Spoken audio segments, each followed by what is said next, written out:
Oui, après les événements que nous venons de rappeler à l'instant, des milliers de Chinois qui avaient mené ou participé à cette révolte étudiante sont parvenus à s'enfuir de leur pays. Ils sont actuellement éparpillés dans le monde entier. En France, ils sont 70 à avoir reçu l'asile politique et depuis, eh bien, ils cherchent à s'adapter à leur nouvelle vie. Reporter Bruno Ledreff, Bruno Carrette.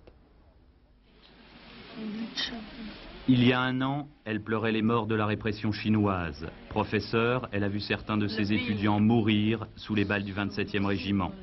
Aujourd'hui, elle arrive à sourire et même à faire de l'humour avec son français tout neuf. C'est quoi la première phrase, les premiers mots de français que vous avez appris? Je.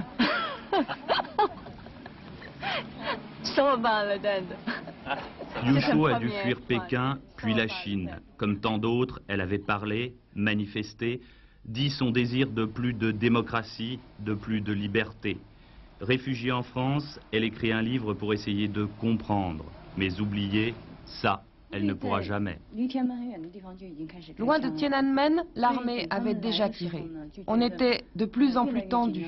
Je suis allée vers l'endroit où ils avaient déjà tué des gens. J'ai des étudiants qui ont été tués. Beaucoup de personnes sont mortes. En 1 heure, il est mort plus de 20 personnes.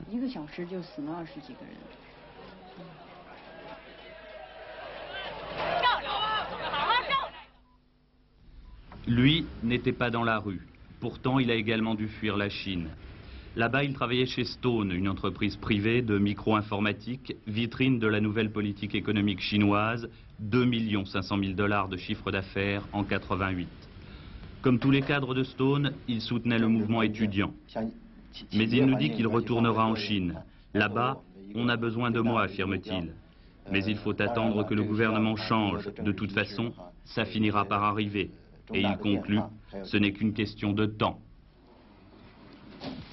Sun Tinan attend, lui aussi. En Chine, il était ouvrier. C'est d'ailleurs le seul ouvrier qui a réussi à fuir le pays. On a beaucoup parlé des étudiants, en oubliant parfois que c'est grâce à un large soutien populaire que leur mouvement a tenu si longtemps.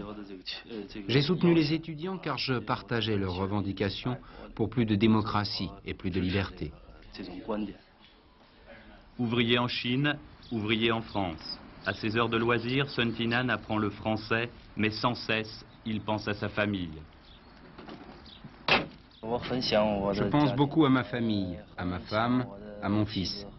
Mon fils a 8 ans, ma femme n'a pas de travail, je leur ai écrit et je n'ai toujours pas de réponse.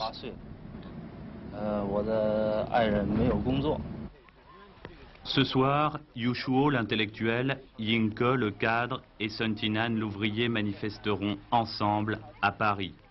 Pour leur famille, rester là-bas, pour une Chine meilleure.